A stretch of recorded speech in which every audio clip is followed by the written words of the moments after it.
Samantha didn't know her 45-year-old mafia husband was standing outside her bedroom door when she told her best friend on the phone, "He's old, he's cold, and I guarantee you he can't even make me scream in bed. I'll die of boredom before I ever feel anything with him." The line went silent, and that's when she heard it. A low, dark chuckle from the hallway that made every hair on her body stand up, followed by the door slowly opening to reveal the Ice King of Boston, leaning against the frame with a smile that promised violence and something far more dangerous. "Is that what you think, Mrs. Kang?" he asked, his voice deadly calm as he stepped into the room and locked the door behind him with a click that sounded like a death sentence. "Let's test that theory right now, and if you scream my name before sunrise, you'll spend the rest of your life taking back every word you just said." By the way, family, if you enjoy these stories and want to support the channel, you can join as a member or send a super thanks, totally optional. Your support helps me post more for you. The church bells rang like a death sentence. Samantha stood at the altar in a white dress she didn't choose, staring at the man who had bought her like cattle. Kang Dae-won looked like he was carved from ice and shadows, 45 years old, tall, with sharp cheekbones and eyes that could freeze blood. His black suit probably cost more than her entire village back in Tanzania earned in a year. 300 people filled the Boston Cathedral, but Samantha had never felt more alone. "Do you take this man to be your lawfully wedded husband?" the priest asked, her throat closed up. Behind Dae-won stood rows of dangerous-looking men in expensive suits, all watching her with dead eyes. These were the criminals her father had gotten tangled with, the ones who threatened to kill her entire family unless she agreed to this nightmare. Her mother's tear-stained face flashed through her mind, her little brother begging her not to go. She had no choice. "I do," she whispered, the words tasting like poison. Dae-won's face showed nothing, no happiness, no satisfaction, nothing. He slid a massive diamond ring onto her shaking finger like he was signing a business contract. When the priest said he could kiss the bride, Dae-won barely brushed his lips against her cheek. Cold, distant, terrifying. The reception was worse. People congratulated them while Samantha felt like screaming. She sat at the head table, unable to eat, watching her new husband talk business with scary men who kept glancing at her like she was a shiny new toy. An older Korean woman with cruel eyes kept staring at her from across the room, whispering to the people around her. The woman's hate was so thick Samantha could taste it. "Smile," Dae-won said suddenly, his first words to her in hours. "People are watching." "I don't care," Samantha shot back, surprised by her own courage. His eyebrow raised slightly. "Brave. That might keep you alive or get you killed. We'll see which." The wedding ended near midnight. Dae-won's driver took them to a mansion in Brookline that looked like a castle. Enormous iron gates, security cameras everywhere, guards patrolling with guns barely hidden under their jackets. This wasn't a home. It was a prison painted pretty. Inside, the house was all marble floors and expensive artwork, everything cold and perfect, just like its owner. A maid showed Samantha to the master bedroom, a huge space with a bed big enough for 10 people. Her small suitcase from Tanzania looked ridiculous in the corner, a reminder of how far from home she really was. She changed into the white nightgown the maids had left out, her hands trembling. This was it. The moment she'd been dreading since her father came home with the terrible news 3 months ago. She was 19, had never even kissed a boy properly, and now she was expected to share a bed with a crime lord old enough to be her father. The door opened. Dae-won walked in, already loosening his tie. He'd taken off his jacket, and she could see how broad his shoulders were, how his shirt stretched across his chest. He looked at her standing by the window, and something flickered in his eyes, something that made her heart pound. "So," he said, pouring himself whiskey from a crystal bottle, "here we are." All the fear and anger that had been building inside Samantha suddenly exploded. "I won't pretend to be happy. You bought me like I'm nothing, married me when I'm young enough to be your daughter, and you think I'll just accept this?" "I don't think anything," Day One replied calmly, sipping his drink. "I know exactly what this is. A business arrangement." "Business?" Samantha's voice rose. "You took me from my home, from my family, from my entire life. And for what? To be your toy?" "Watch your tone," he said. But there was no real anger in it, more like boredom. That made her even madder. "Or what? You'll hurt me? Do whatever you want anyway. Well, let me tell you something, Kang Dae-won. You can force me to marry you, you can trap me in this huge empty house, but you can't make me want you. You can't make me scream in bed. I'll never give you that satisfaction." The words hung in the air between them. Samantha's chest heaved, her whole body shaking with rage and terror mixed together. She'd said it, thrown down her only weapon, the one thing she could still control. Daewon set down his glass very slowly. He walked toward her, and Samantha's breath caught. This was it. He was going to punish her for talking back, for defying him. She pressed herself against the window, trying to be brave even though her knees felt like water.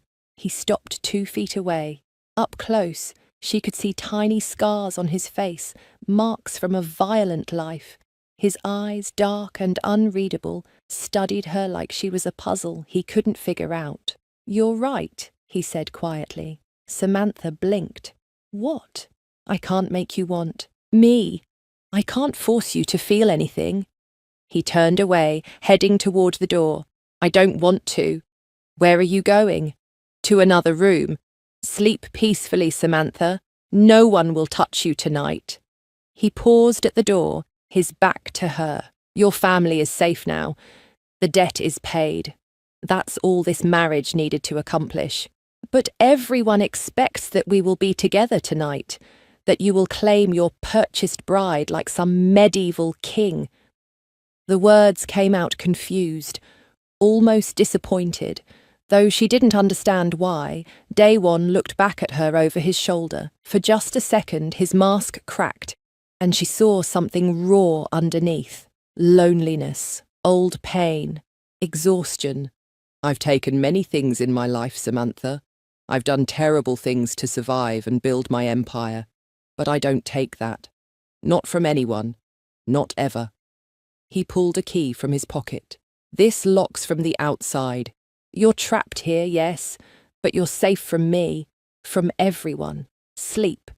He walked out. The lock clicked. Samantha stood frozen, her mind spinning. What kind of monster shows mercy? What kind of criminal refuses his wedding night? She'd prepared herself for horror, for pain, for violation. Instead, she got locked in like a princess in a tower and left completely alone. She climbed into the enormous bed, still wearing the nightgown, and stared at the ceiling. The sheets smelled expensive, like lavender and money. Everything in this room cost more than her family would see in a lifetime, yet she'd never felt poorer. Why had he walked away? Was it a trick? Some kind of game to make her trust him before he struck? Or was the Ice King of Boston actually capable of human decency?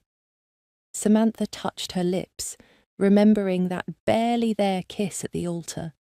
Her first kiss, stolen by a stranger in front of hundreds of people. She should hate him. She did hate him.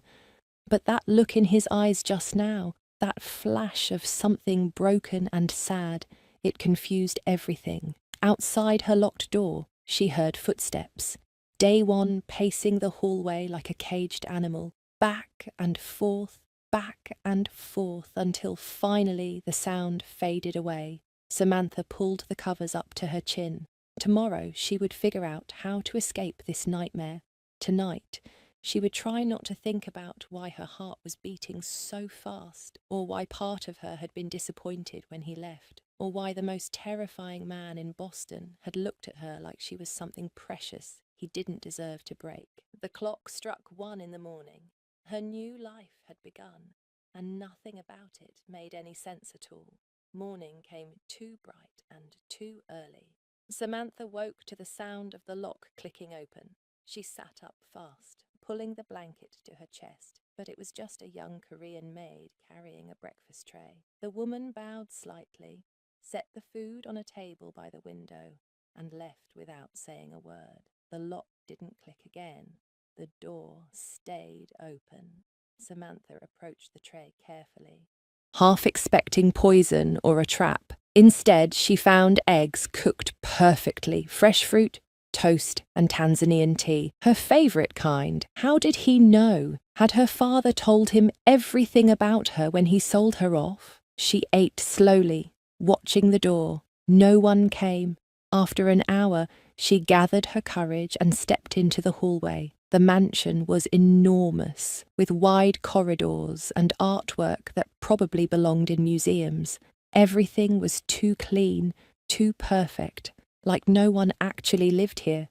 "You're awake." The voice made her jump. A thin Korean man in glasses stood nearby, holding a tablet. He looked about 35, dressed sharp, but not as scary as the wedding guests. "I'm Park Sung-min, Mr. Kang's assistant. He asked me to show you around." "Where is he?" Samantha asked, trying to sound braver than she felt. "Working. He owns several businesses in Boston, legitimate ones."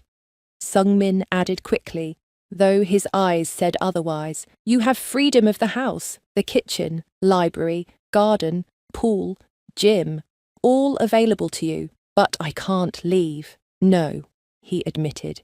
"You cannot leave for your safety." Samantha wanted to laugh. Safety, as if being trapped was protecting her, but she followed Sung-min through the mansion anyway, trying to memorize every exit, every window, every possible escape route. The house had 23 rooms, 5 bathrooms, a wine cellar, and a library with books in 6 languages. Everything screamed wealth and power. In the kitchen, she met 3 staff members who all bowed to her and called her Mrs. Kang. The title made her sick. In the garden, she found roses and cherry trees and a koi pond. Beautiful, but surrounded by high walls topped with cameras. A lovely cage was still a cage. "Mr. Kang left instructions that you may request anything you need," Sung-min said. "Clothes, books, food from your country. He wants you comfortable." "I want to go home." Sung-min's face showed pity. "That's the one thing he cannot give you." Samantha spent the rest of the day exploring alone. She found Daewon's office locked tight, his bedroom much smaller and simpler than hers, a weapons room hidden behind a bookshelf, filled with guns that made her stomach turn. This wasn't just a crime lord's house, it was a fortress. Evening came. The staff served her dinner in a formal dining room with a table that could seat 30 people. She sat at one end, completely alone, eating food she couldn't taste. This was her life now. Luxury without freedom. Safety without choice. At 8 o'clock, the front door opened. Samantha heard voices, footsteps. Her heart started racing. Daewon was home. She stayed in the dining room, not sure if she should hide or confront him, or just pretend he didn't exist. He appeared in the doorway, still wearing a suit, looking exhausted. There was blood on his knuckles, small drops, barely visible, but definitely blood. Their eyes met across the long table. "You ate," he said, like that mattered. "Your staff is very efficient." "Good." He turned to leave. "That's it." Samantha stood up. "You're just going to walk away again? Not even explain what I'm doing here or what you expect from me?" Daewon stopped. "I expect nothing. You're here because your father owed Victor Kozlov $300,000. Victor planned to take you as payment in a very different way. I paid the debt and married you instead. You're safer with me than you would have been with him. That's all." The words hit her like cold water. "Viktor Kozlov, the Russian gangster." Yes, he runs half the crime in Boston. Drugs, weapons, trafficking. Your father borrowed from the wrong man. Daewon's voice stayed flat, emotionless. Victor doesn't forgive debts. He would have broken you. Samantha sat back down, her legs weak. "So you're what, my hero? You expect me to be grateful?" "I expect nothing," he repeated. "But yes, I am the better option. That's not saying much." He left before she could respond. Samantha sat alone in the huge dining room, trying to process everything. Her father had doomed her to either a Russian monster or a Korean one. Some choice. But Daewon's words echoed in her head. He'd protected her in his twisted way. He'd saved her. Days blurred together. Samantha saw Daewon only at breakfast, and even then, they barely spoke. He read newspapers in Korean and English, drank black coffee, and disappeared into his mysterious business. She spent time reading, swimming in the indoor pool, and staring at her phone, which could only make local calls. Her family's numbers were blocked. On the 5th day, she confronted Sung-min. "I want to call my mother. Mr. Kang says no contact for the first month, for safety." Safety or control? Sung-min's silence answered everything. That night, Samantha couldn't sleep. She wandered the house in her nightgown, ending up in the library. To her surprise, Daewon was there, sitting in a leather chair, drinking whiskey, staring at nothing. He looked different without his suit jacket. More human, more tired. "Can't sleep?" he asked without looking at her. "Can you?" She shot back. "Haven't slept properly in 15 years. Samantha sat in a chair across from him, keeping distance between them. "Why did you really marry me? Don't give me the protection speech. You could have paid my father's debt without taking a wife." Daewon finally looked at her, really looked at her. His eyes traced her face like he was memorizing it. "Victor wanted you specifically. When he wants something, he doesn't stop until he gets it, or someone takes it first. If I'd just paid the money, he would have found another excuse to claim you. Marriage was the only way to mark you as completely off limits. So I'm marked now. Property transferred from my father to you. In the world I live in, yes, that's exactly what you are." He took a long drink. "I'm not going to lie and pretend this is romance or rescue. You're a chess piece I removed from Victor's board. That's all." The honesty hurt worse than pretty lies would have. Samantha felt tears burning behind her eyes but refused to let them fall. "You're a horrible man." "Yes," Daewon agreed. "I am." They sat in silence. The clock ticked. Outside, rain started falling. "What happened 15 years ago?" Samantha asked quietly. "Why can't you sleep?" His face went hard. "That's none of your concern. We're married. Your demons are my demons now, whether I like it or not." Daewon stood up abruptly. "You know nothing about demons. Stay innocent, Samantha. It's better that way." He headed for the door, then paused. "Tomorrow, Sung-min will take you shopping. Get whatever you need. Clothes, books, anything. Consider it payment for your cooperation." "I don't want your money." "Then suffer in the clothes you brought from Tanzania. I don't care either way." He disappeared into the dark hallway. Samantha threw a pillow at the spot where he'd been standing. Frustrating, cold, impossible man. But underneath her anger, curiosity grew. What had broken him so badly? What turned a person into ice? The next morning, Sung-min took her to expensive stores in downtown Boston. Everywhere they went, people recognized him and treated them like royalty. Or like danger. Samantha noticed how shop owners' hands shook when they saw Sung-min's face, how they rushed to help, how no one ever asked for payment. The Kang name opened every door and closed every mouth. "Does everyone fear him?" Samantha asked as they walked through a boutique. "Fear and respect are the same in our world," Sung-min replied. "That's sad." He looked at her with surprise. "Mr. Kang would say it's necessary."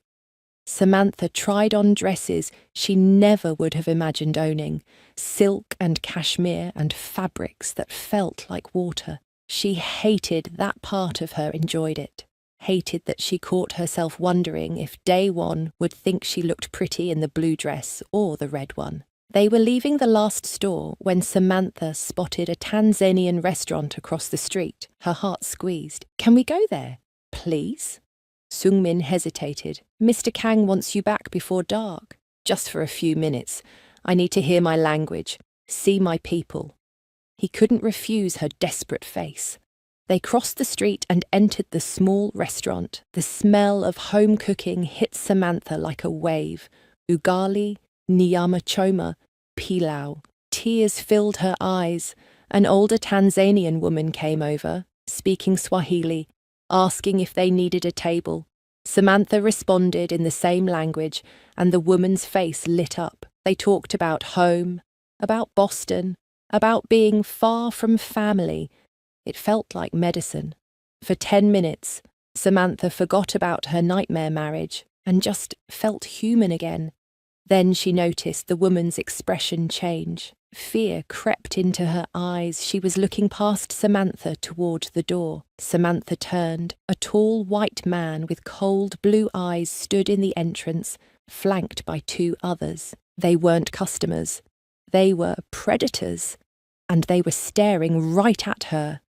"Time to go," Sung-min said urgently, grabbing her arm, but the men blocked the door. The leader smiled like a shark. Well, the new Mrs. Kang. Victor sends his regards." Everything happened fast. Sung-min pushed Samantha behind him, pulling out a phone. The men advanced. The restaurant owner screamed. Samantha's whole body went cold with terror. This was it. They were going to take her right here in broad daylight. Then the door slammed open again. Daewon walked in like death itself. 3 of his men behind him. His face showed no expression, but the air temperature seemed to drop 10 degrees. "Leave," he said quietly. "Now." Victor's men hesitated. The leader tried to look tough. "We were just saying hello to your wife. No harm meant." Daewon moved so fast, Samantha almost missed it. 1 second, he was by the door.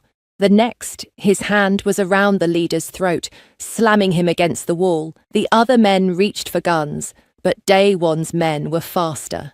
"Touch her again," Daewon whispered, his voice deadly calm.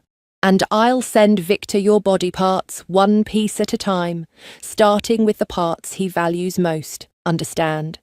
The man nodded frantically. Daewon released him, and Victor's crew ran out like scared dogs. The restaurant went silent. Daewon turned to Samantha, his mask back in place. "Are you hurt?" She shook her head, unable to speak. "Good. Let's go." He looked at Sung-min. "She doesn't leave the house again without me." In the car ride home, Samantha's hands wouldn't stop shaking. Daewon sat beside her, not touching, not speaking. But she noticed his jaw was clenched tight, a muscle twitching. He was angry, really angry. "I'm sorry," she whispered. "For what?" "For leaving the house, for causing trouble." "You did nothing wrong. Victor did." He looked out the window. "This is why you can't have freedom, Samantha. Every enemy I've made in 20 years will try to hurt me through you now. That's what being my wife means." They reached the mansion.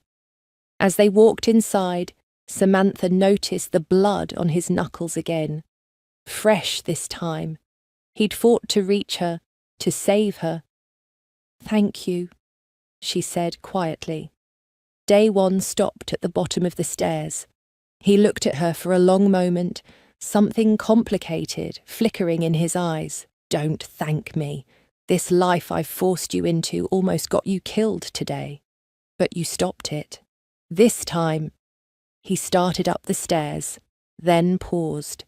The blue dress. Get the blue one. Samantha blinked. What? From today. The blue dress suited you. He continued up the stairs without another word, leaving her standing in the foyer, completely confused. He'd noticed. He'd been watching her somehow, or Sung-min had told him, and he'd noticed which dress she liked. Her heart did a strange flip that she absolutely did not want to analyze. That night, Samantha lay in bed, thinking about how fast he'd moved to protect her, how deadly he'd looked defending her, how his voice had gone from ice to fire when those men threatened her. Kang Dae-won was still her captor, still the man who'd bought her. But maybe, just maybe, he was starting to become something else too. Something far more dangerous than an enemy, something that felt almost like a shield. 2 weeks passed like walking on a tightrope. Samantha stayed in the mansion, safe, but slowly going crazy. She read every book in the library, swam until her arms ached, and watched Boston through windows she couldn't open. Dae-won remained distant, polite, and completely unreadable. They ate breakfast together in silence. He asked if she needed anything. She said no. He left for work. She spent another day alone, but something was shifting. She'd catch him watching her when he thought she wasn't looking. He'd started buying Tanzanian snacks and leaving them in the kitchen without comment. Once she found a book of Swahili poetry on her nightstand. He never mentioned it. She never thanked him. But she read every page twice. The nightmares started in the 3rd week. Samantha would wake up gasping, dreaming about Victor's men grabbing her, hurting her, taking her somewhere dark. She'd remember her father's face when he told her about the debt, how broken he'd looked, how he'd cried and begged her forgiveness. In her dreams, she was drowning, and no one could hear her scream. One night, she woke up sobbing. The bedroom felt too big, too empty. Without thinking, she got up and wandered through the dark house. Her feet took her to Dae-won's room. She stood outside his door, hand raised to knock, feeling stupid. What would she even say? I'm scared and you're the only person here. The door opened before she could knock. Dae-won stood there in just black pants, his chest bare. Samantha's breath caught. She'd never seen him without a shirt. His body was covered in scars, some small, some huge, a map of violence written on skin. But underneath the damage, he was solid muscle, strong and real. Can't sleep? He asked, his voice rough from sleep. Nightmares, she admitted, about that day. He studied her tear-stained face. Something in his expression softened, just slightly. Come in. I'll make tea. His bedroom surprised her. It was simple, almost bare. A bed, a dresser, one chair. No decoration, no personality. Like he didn't really live here, just existed. He had a small kitchen area and made Tanzanian tea without asking if that's what she wanted. He already knew. They sat on opposite sides of the room, drinking in silence. The clock said 3 in the morning.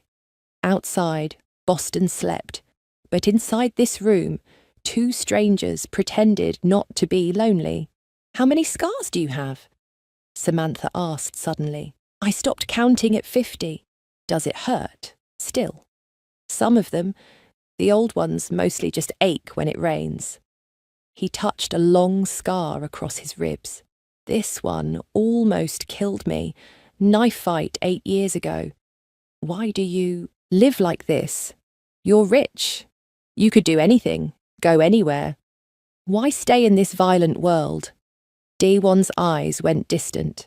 Because it's the only world that makes sense to me anymore. I tried leaving once. It didn't work out. The thing from 15 years ago. Yes.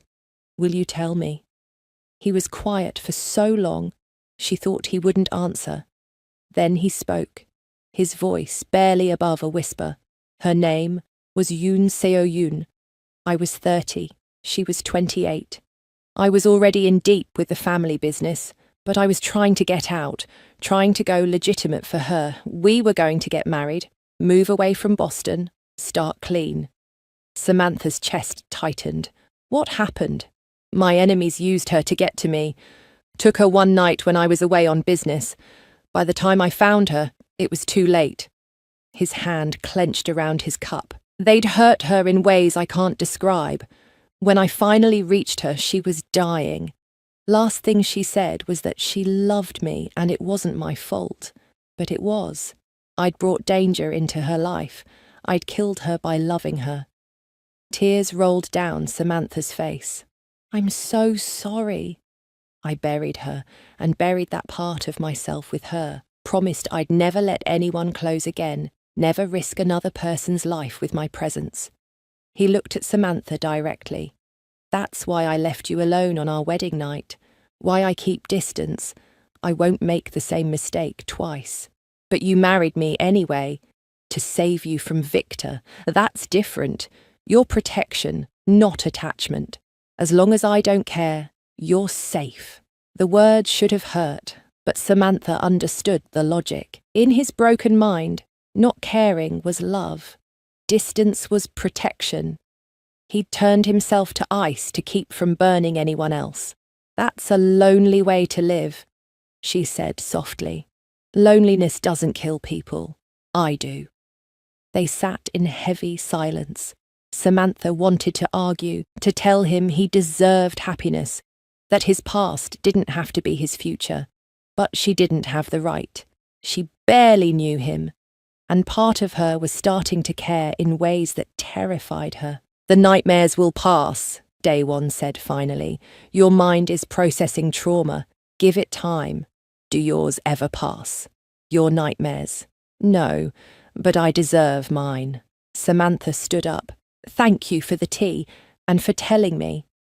As she headed to the door, Daewon spoke again. Samantha, you're stronger than you think. You've survived things that would have broken most people. Don't let fear win. She turned back. In the dim light, he looked almost human, almost vulnerable. You too, she said. Their eyes held for a moment too long. Something electric passed between them, something neither of them wanted to name. Then Samantha left, her heart beating strangely. The next day, Daewon announced they were attending a charity event. It's expected. We need to appear as a normal married couple. Victor will be watching for any sign of weakness. Samantha wanted to refuse, but she saw the logic. If she stayed hidden, it looked like she was a prisoner or unhappy. Better to play the role convincingly. The staff brought in a stylist who dressed her in a gorgeous emerald gown that hugged her curves perfectly. When Samantha looked in the mirror, she barely recognized herself. She looked expensive, powerful, like she belonged in Daewon's world. His reaction when he saw her made her breath stop. His eyes widened just slightly, his jaw tightened, and he stared at her like she'd appeared out of thin air. You look remarkable, he said, his voice rougher than normal. Thank you, she managed. He looked incredible too, in a dark suit that made him seem even more dangerous and handsome. The charity gala was in Cambridge, held at a museum. Hundreds of Boston's elite mingled, drinking champagne, making deals, pretending to care about whatever cause they were supporting tonight. Samantha felt eyes on her constantly. Everyone wanted to see Kang Daewon's mysterious new wife. Daewon kept his hand on the small of her back, guiding her through crowds, introducing her to politicians, business owners, and people whose eyes screamed danger. She played her part perfectly, smiling, being polite, acting like she chose this life.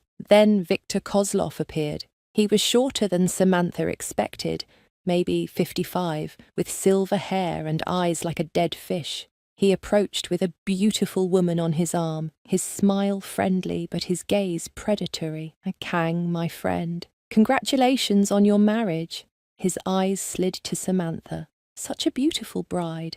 You're a lucky man. Very lucky. Daewon agreed, his hand tightening protectively on Samantha's waist. My wife is everything I could want. I'm sure she is. Victor's stare made Samantha's skin crawl. Pity about the arrangement with her father. I had such wonderful plans. Those plans are dead, Daewon said flatly. Find another obsession. Victor laughed like it was all a joke, but the threat hung in the air. Of course. Though I must say, if you ever tire of married life, I'm always interested in acquiring beautiful things. Daewon stepped forward, his body shielding Samantha completely. Touch her, think about her, even dream about her, and I'll make sure you never wake up. Are we clear? The room seemed to hold its breath. Other conversations stopped. People turned to watch. Victor's smile never wavered, but his eyes went cold as Siberian winter. Crystal clear, my friend. No disrespect intended. He walked away. Daewon stood rigid, breathing hard, fighting for control. Samantha touched his arm gently. I'm okay. He didn't hurt me. Not yet. But he wants to. Badly. Daewon looked down at her. We need to leave. Now. They made it halfway to the exit when the lights went out. Screaming erupted. Gunshots rang out. Samantha felt Daewon grab her, pulling her down, covering her body with his own. Glass shattered somewhere. More shots. Chaos everywhere. Stay down, he commanded, his body wrapped. Around hers completely. She could feel his heart pounding, his muscles tense, ready to fight or die to protect her. The emergency lights kicked on.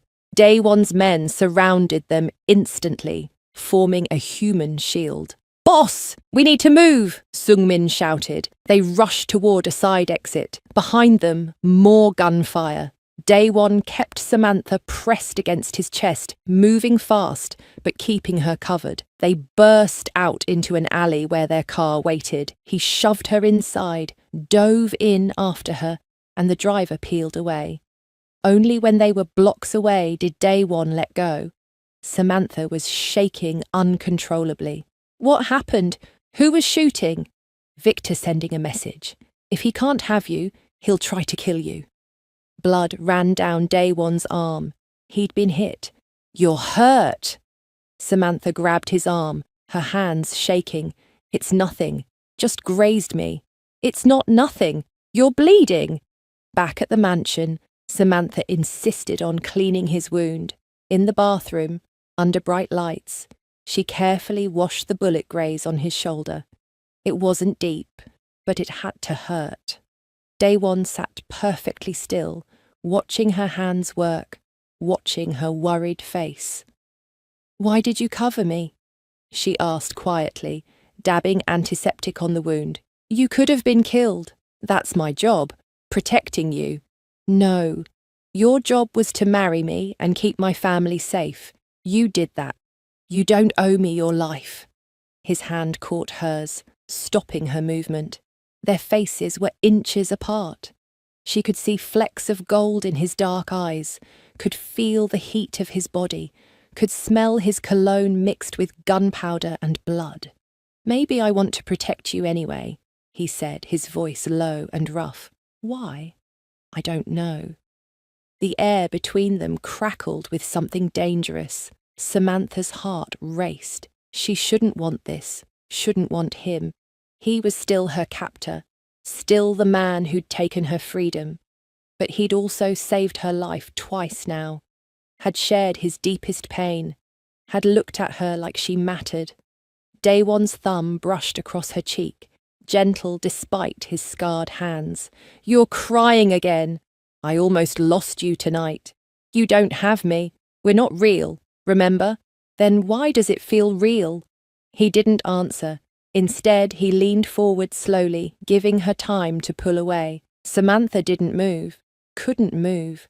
When his lips touched hers, soft and questioning, Her entire world tilted. The kiss was nothing like their wedding peck. This was real, searching, careful, but full of heat. His hand cupped her face, while hers gripped his uninjured shoulder. They were both trembling, both terrified, both wanting something they shouldn't. When they finally broke apart, both breathless, Daewon pressed his forehead to hers. "This is a mistake. I can't care about you. It puts you in danger." "I'm already in danger." "More danger?" "I don't care." "You should." But he kissed her again, harder this time, like a man breaking a promise to himself, like a man who'd been starving for 15 years and finally found food. Samantha kissed him back with everything she had. All her fear and loneliness and confusion poured into that kiss. When his arms wrapped around her waist, pulling her closer, she felt safer than she had in months, which was crazy because this man was anything but safe. They pulled apart again, both breathing hard. Daewon's eyes were dark with want and fear mixed together. "We can't do this." "Why not?" "Because I'm falling for you." The confession sounded like an accusation. "And everyone I fall for dies." Samantha's heart squeezed. "I'm not her. I'm not Seo Yoon." "I know. That's what terrifies me." He stood up abruptly, putting distance between them. "Go to bed, Samantha. Pretend this didn't happen." "I can't do that." "Then try harder." He walked out, leaving her alone in the bathroom, her lips still tingling, her heart breaking and soaring at the same time. Samantha touched her mouth, still feeling his kiss. Everything was more complicated now. The walls between them had cracks. The ice was melting. And she had no idea if that would save them or destroy them both. One thing was certain, though. She was falling too. Falling for a broken man who thought he was beyond saving. Falling for the monster who was somehow becoming her hero. And there was no going back from this edge. Morning came with regret written all over Daewon's face. At breakfast, he wouldn't meet Samantha's eyes. He read his newspaper like a shield, answered her questions with one word, and left for work without their normal, stiff goodbye. The message was clear. Last night's kiss was a mistake they'd both pretend never happened. Samantha felt anger burn through her confusion. How dare he kiss her like she mattered, confess he was falling for her, then treat her like a stranger when the sun came up. She was tired of being pushed and pulled, wanted and rejected. If he thought she'd just sit quietly and play the obedient wife, he was about to learn differently. "Sungmin," she said after Daewon left, "I want to go out." The assistant looked nervous. "Mr. Kang said you're to stay inside until he figures out the Victor situation." "I don't care what Mr. Kang said. I'm going out. He'll be very angry with me. Then I'll tell him I forced you. Please, Sung-min. I'm going crazy trapped in here. I need to do something useful, something that matters." His face softened. For all his loyalty to Daewon, Sung-min wasn't heartless. "Where do you want to go?" That's how Samantha found herself at the Tanzanian Community Centre in Roxbury 2 hours later. The building was small but bright, filled with East African families, kids running around, women cooking familiar food. The director, a Tanzanian grandmother named Grace, welcomed Samantha with open arms. "We desperately need teachers," Grace explained. "So many children here struggle with English, with adjusting to American schools. If you could teach them, help them keep connection to home while learning their new world, it would be a blessing." Samantha felt purpose flood through her for the first time in 2 months. "I'd love to help." She spent the afternoon teaching 10 children basic Swahili literacy, playing games, singing songs from home. The kids' laughter filled holes in her heart she didn't know existed. This was what she'd dreamed of before her world collapsed. Making a difference, using her education, being more than just a pretty object in a rich man's house.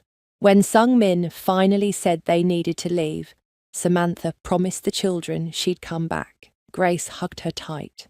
"You're special, child. I can see it. Whatever brought you to Boston, there's a reason." On the drive home, Samantha felt lighter than she had in months. She'd found her purpose, found her place. Nothing Day One said would stop her from going back. She walked into the mansion, humming, her arms full of drawings the children had made for her. The happiness died when she saw Day One standing in the foyer, face like thunder, still in his suit from work, but with his tie loosened and rage in every line of his body. "Where were you?" His voice was deadly quiet. "Out, teaching children at the community centre. I specifically said you stay inside until Victor is handled." "I didn't agree to that." Samantha set down the drawings carefully. "I'm not a doll you put on a shelf, Day One. I need a life. You need to stay alive. Do you have any idea what could have happened? Victor's people could have grabbed you, killed you, hurt those children to get to you." He was yelling now, the control he always maintained completely gone. "I have 30 men trying to keep you safe, and you just walk out like it's a game." "It's not a game. It's my life. The one you took from me," Samantha shouted back. "You don't get to buy me, lock me up, kiss me like I'm precious, then tell me to sit quietly in my cage. I won't do it." That kiss was a mistake. Then why did it feel like the only real thing that's happened since I got here? Day One froze. His jaw worked like he was grinding his teeth to powder. "Because I'm weak. Because 15 years of discipline disappeared the second you looked at me with those eyes. But it can't happen again." "Why not?" "Because I'll get you killed." He swept his arm across a side table, sending expensive vases crashing to the floor. The sound echoed through the mansion. "Everyone I love dies, Samantha. Everyone. My parents, murdered. Seo Yoon, tortured. Every person who gets close to me ends up bleeding because of who I am. I won't do that to you." Tears streamed down Samantha's face. "Then let me go. If caring about me is so dangerous, let me leave. Send me back to Tanzania." "I can't." His voice broke. "Victor will never stop hunting you. The only thing keeping you alive is being my wife. If I let you go, he takes you within a week. At least here, I can protect you." "This isn't protection. It's another prison." "Then hate me." Day One stepped closer, his eyes wild with pain and fear. "Hate me. Curse me. Blame me for ruining your life. But stay alive. That's all I ask." They stood inches apart, both breathing hard, both crying now. Samantha saw past his anger to the terror underneath. He wasn't mad she'd gone out. He was terrified she'd been hurt. Every harsh word came from fear of losing her like he'd lost everyone else. "I don't hate you," she whispered. "I wish I did, but I don't." "You should." His hand came up, almost touching her face, then dropped. "You should hate every second you're near me." "Well, I don't. And you don't get to tell me how to feel." Something in his face crumbled. The Ice King melted right there in the foyer, surrounded by broken glass. "I don't know how to do this. I don't know how to care without destroying." Samantha took his hand, the scarred one that had killed and saved in equal measure. "Then we figure it out together. But you have to let me breathe. Let me have a purpose beyond just existing for your protection. The community centre puts you at risk. Everything puts me at risk. I'm married to you, but I'd rather live dangerously than die slowly of boredom and uselessness." They stood there holding hands, a dangerous crime lord and a stolen bride, both broken, both scared, both refusing to let go. Finally, Day One sighed, exhaustion replacing anger. 3 conditions. 1, Sung Min, and 2 guards go with you always. 2, you tell me every time you leave and exactly where you're going. 3, if there's any sign of trouble, any threat at all, You stop going until I say it's safe. Hope burst in Samantha's chest. You're saying yes? I'm saying I'll try. Because you're right. I took your life. The least I can do is let you build a new one, even if it terrifies me. She wanted to kiss him, wanted to throw her arms around him and thank him and tell him he wasn't the monster he thought he was. But she held back, knowing he'd just pull away again. Baby steps. They were taking baby steps toward something neither of them could name yet. Thank you, she said simply. Don't thank me yet. I'll probably change my mind a dozen times. But his thumb brushed across her knuckles, gentle despite everything. That night, Samantha couldn't sleep again. Not from nightmares this time, but from restless energy. She put on a robe and wandered downstairs, ending up in the kitchen for water. To her surprise, Daewon was there too, sitting at the counter in just pyjama pants, eating cold noodles straight from a container. Can't sleep either, she asked, worrying about stubborn women who don't follow orders, worrying about controlling men who think they're always right. He almost smiled, almost. Sit. I'll make you something. They ended up cooking together, awkward but comfortable. He made Korean food, she made Tanzanian food. They traded bites and laughed when things turned out wrong. For an hour, they weren't captor and captive, criminal and innocent. They were just two lonely people finding unexpected companionship at 3 a.m. Tell me about Tanzania, Daewon said. What was your life like before? Samantha talked about her village, her huge family, her dreams of becoming a teacher, the market where her mother sold crafts.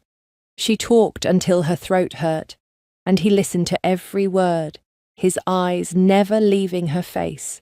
When she asked about his childhood, he told her about growing up in Seoul, moving to America at 15, losing his parents to a rival gang at 17. I was angry and alone and perfect for recruitment into the life, he explained. By 20, I was deep in organised crime.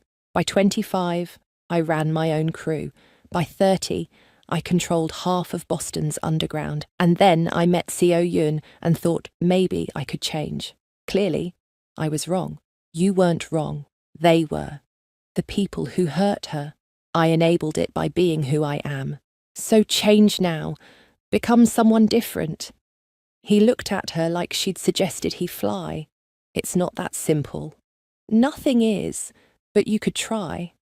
They talked until sunrise, painted the kitchen gold. At some point, they'd moved closer, their knees touching, hands almost but not quite holding. When the household started waking up, they separated quickly.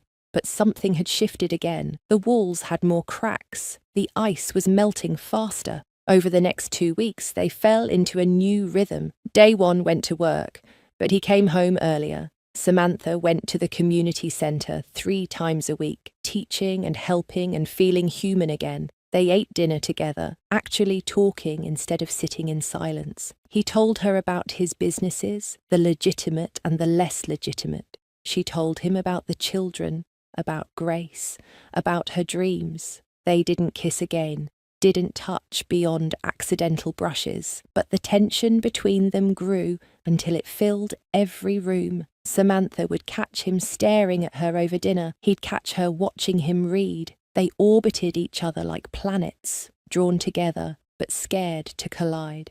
At the community centre, Samantha became beloved. The children called her Teacher Samantha, and clung to her legs. The parents thanked her for giving their kids confidence. Grace said she was an answer to prayers. For the first time since leaving Tanzania, Samantha felt like herself again. But danger never slept in Daewon's world. On her 8th visit to the centre, Samantha was teaching counting games when Sung Min burst in, his phone pressed to his ear, his face pale. We need to leave, now. What's wrong? Victor's men were spotted 2 blocks away. They're moving toward us. Terror flooded through Samantha, but she forced herself to stay calm. Get the children to the back room. Grace. Call the police. The police won't get here in time, Sung-min said. Boss is coming, but we need to secure you first. They rushed her towards the car, the two guards surrounding her. Samantha looked back at the community centre, praying the children would be safe. This was why Daewon had warned her. Her presence brought danger to innocent people. The car peeled out just as black SUVs appeared at the end of the block. Sung-min drove like a madman through Roxbury's streets, taking turns too fast, running lights. Behind them, Victor's men gave chase. They're going to catch us, Samantha said, her voice shaking. No, they won't. Boss will stop them first. As if summoned, 3 more vehicles appeared, blocking Victor's SUVs. Samantha looked back through the rear window and saw Daewon's car slam into the lead vehicle. Men poured out, guns drawn. She couldn't watch, didn't want to see the violence she knew was happening. They made it to the mansion. Sung-min rushed her inside and locked every door. Samantha paced the living room, her heart pounding, waiting for news. An hour passed. 2. Finally, the door opened, and Daewon walked in. He was covered in blood.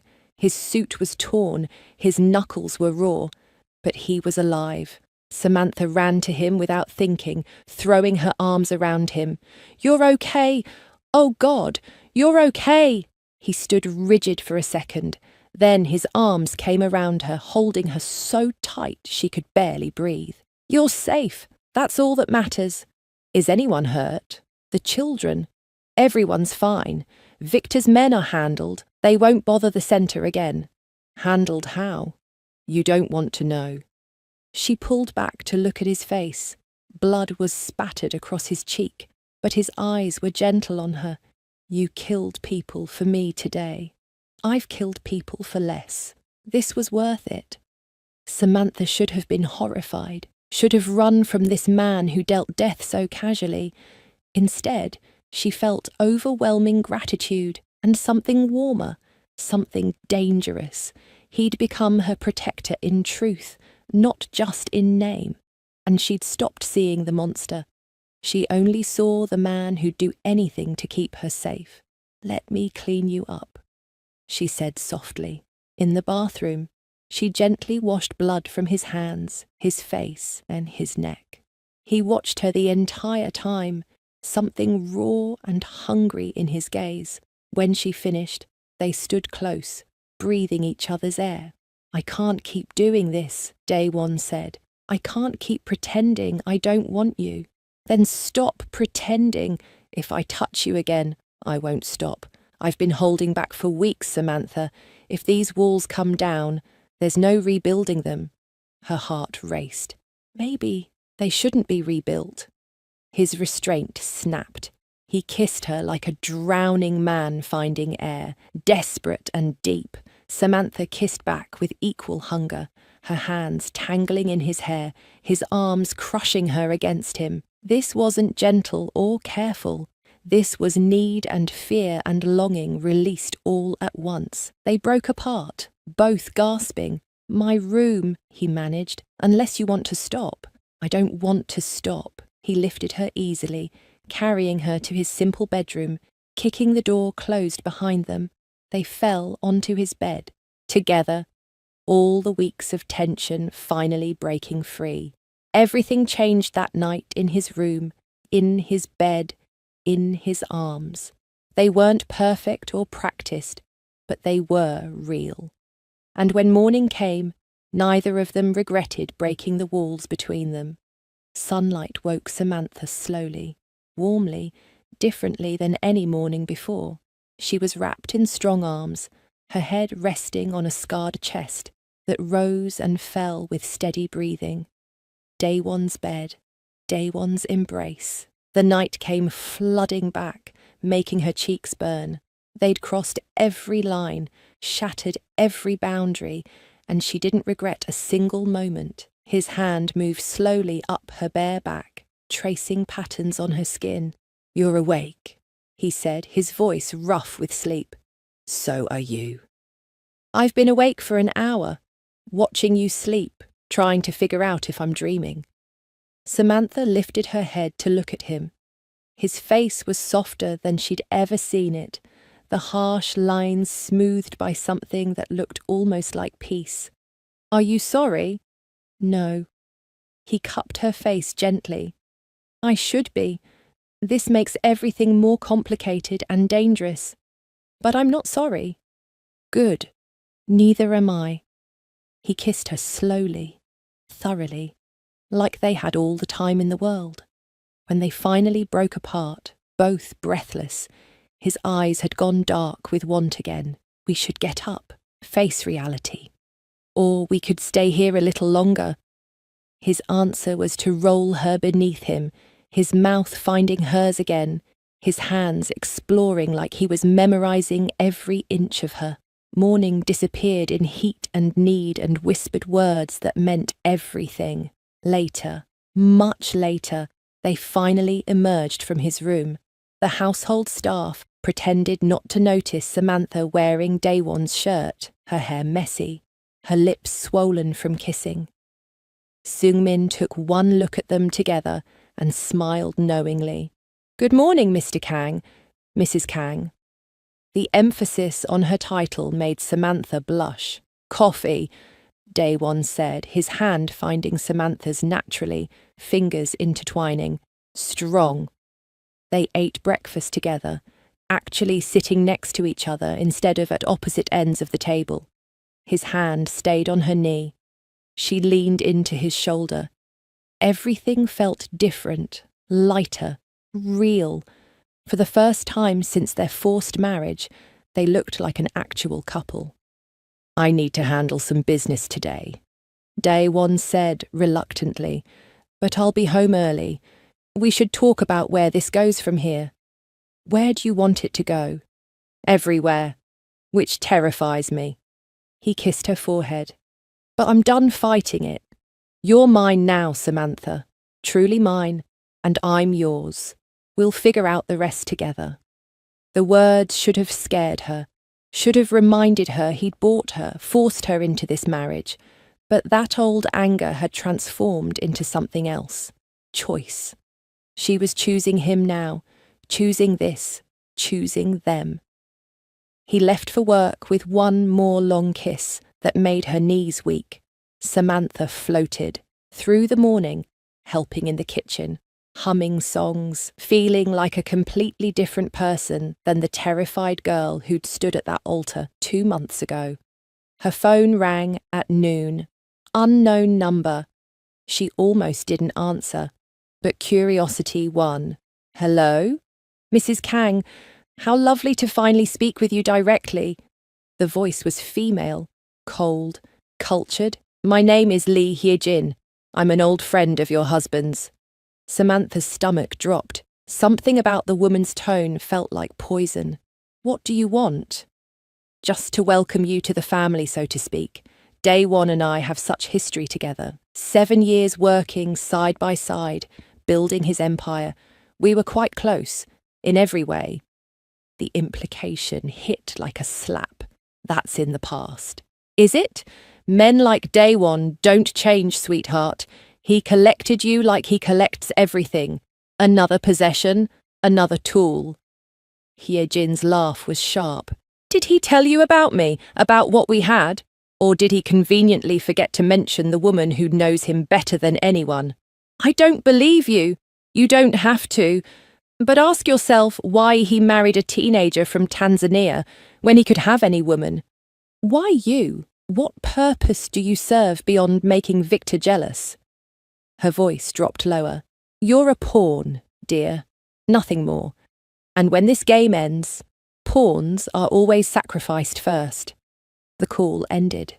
Samantha stood frozen, Hyejin's words echoing in her head. Was she right? Had last night meant nothing to Daewon beyond physical release? Was she really just a convenient wife bought and paid for? No. She'd seen his eyes, felt his touch, heard his confessions. That was real. This woman was trying to plant doubt, trying to destroy what they'd just built. Samantha wouldn't let her win. But when Daewon came home that evening, Samantha couldn't help studying him differently, looking for signs of deception or manipulation. He noticed immediately. "What's wrong?" he asked, setting down his briefcase. "Who's Lee Hye-jin?" His face went carefully blank. "Where did you hear that name?" "She called me today. Said you two were close. Said I'm just a pawn you're using." Daewon's jaw clenched so hard she heard his teeth grind. "What else did she say?" "That you haven't changed. That I'm just another possession." Samantha crossed her arms. "Is it true? Any of it?" "Sit down. I'll tell you everything." They sat in the living room, Daewon pouring himself whiskey before he began. "Hye-jin was my partner 7 years ago. We ran operations together, expanded territory, made a lot of money. She wanted more than business. I made it clear I wasn't interested, that after Seo-yoon, I'd never love anyone again. She said she understood. I thought we were on the same page. But you weren't." "No." "She became obsessed, started making decisions without me, using my name to threaten people, acting like we were married. When I tried to cut her out of operations, she went nuclear, stole money, burned down one of my warehouses, tried to turn my own men against me." His hand tightened around his glass. "I exiled her to Seoul 2 years ago, paid her well to disappear and never return. If she's back in Boston, it's because she wants something. She wants you. She wants power. I'm just the tool to get it." He moved closer, taking Samantha's hands. "Everything she said about you is a lie. You're not a pawn. You're not a possession. What happened between us last night, this morning, it's real. I swear on everything I am." Samantha wanted to believe him, needed to believe him. But doubt had wormed its way into her heart. "How do I know you're not just saying what I want to hear?" Pain flashed across his face. "Because I'm terrible at lying about feelings. Ask anyone who knows me. I'm cold, distant, honest to a fault. If I didn't care about you, I'd say so. The fact that I'm here, terrified and vulnerable and completely out of my depth, should tell you everything." She studied his eyes, looking for deception, found only raw honesty. "I believe you, but Daewon, if Hye-jin is back and wants to destroy us, we're in danger. I know. I'll handle her. How? However I have to." The darkness in his voice reminded her exactly who she'd fallen for. A man capable of terrible things, a man who'd kill to protect what was his. That night, they made love again, but differently, slower, deeper, like they were cementing their bond against outside threats. Daewon worshipped every inch of her, murmuring words in Korean she didn't understand, but felt in her soul. When she fell apart in his arms, crying his name, he held her like she was the most precious thing in his world. "I love you," he whispered into her hair afterward. "I didn't want to. I fought it with everything in me. But I love you, Samantha. And I'll burn down anyone who tries to take you from me." "I love you too," she admitted, the words scary and wonderful, "even though you're impossible and controlling and you bought me like property. I'll spend the rest of my life making up for that. I promise." They fell asleep, tangled together, but peace didn't last long. At 3 a.m, Daewon's phone exploded with calls. He answered, his voice sharp. "What happened?" Samantha watched his face go from annoyed to furious to murderous in seconds. "I'm coming now. Lock it down. Nobody leaves." "What's wrong?" she asked as he threw on clothes. "One of my warehouses is on fire. Hye-jin's signature move." He grabbed his gun from a hidden safe. "Stay here. Don't open the door for anyone except Sung-min." "I'm coming with you." "Absolutely not. You're not leaving me alone when she's targeting us." Samantha was already dressing. "I'm safer with you than sitting here waiting for her to make a move." He wanted to argue but couldn't. They drove through dark Boston streets to a warehouse in Southie, Flames lit up the night sky, sirens wailing. Daewon's men stood around looking helpless while firefighters worked. How bad? Daewon demanded. Total loss, boss. Everything inside is gone. But we found this. His lieutenant held up a note, singed at the edges. It was nailed to the door before the fire started. Daewon read it, his face going stone cold. He handed it to Samantha. The message was simple, written in elegant handwriting. What burns brightest dies fastest. Give her up or watch everything you love turn to ash. Your move, darling. She's insane, Samantha breathed. She's dangerous, Daewon corrected. And she just declared war. Over the next week, attacks escalated. Another warehouse burned. 3 of Daewon's legitimate businesses were vandalized. His cars were keyed. His suppliers threatened. His allies pressured to turn against him. Hyejin was dismantling his empire piece by piece, always leaving notes taunting him to give up his wife. Daewon became obsessed with protecting Samantha, surrounding her with guards, barely sleeping, checking every corner for threats. The stress aged him years in days. Their intimate moments became rare, stolen between crisis after crisis. You should let me go, Samantha said one exhausted evening. Send me away somewhere safe. Stop giving her a target. No, that's exactly what she wants. If I send you away, I lose you forever. I'd rather burn my entire empire than lose you. But your people are suffering. Your businesses are dying. I can rebuild businesses. I can't rebuild you. He pulled her close, his embrace desperate. I've lost everyone I loved. I won't survive losing you too. Samantha held him tight, feeling the tremors in his strong body. This powerful crime lord was breaking under the weight of protecting her. She had to do something, had to end this somehow. The next afternoon, while Daewon met with his advisors, Samantha made a decision.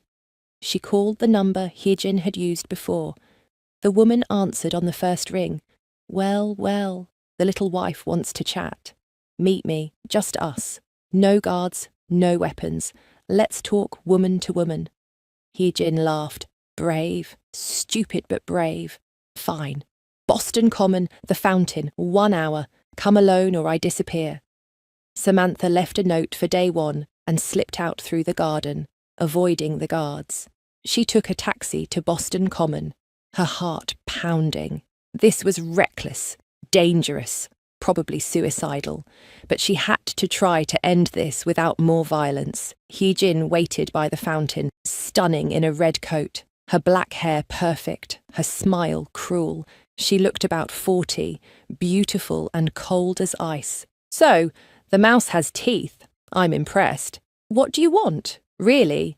Samantha asked. Daewon, money, power, all of it. But mostly, I want him to suffer like I suffered.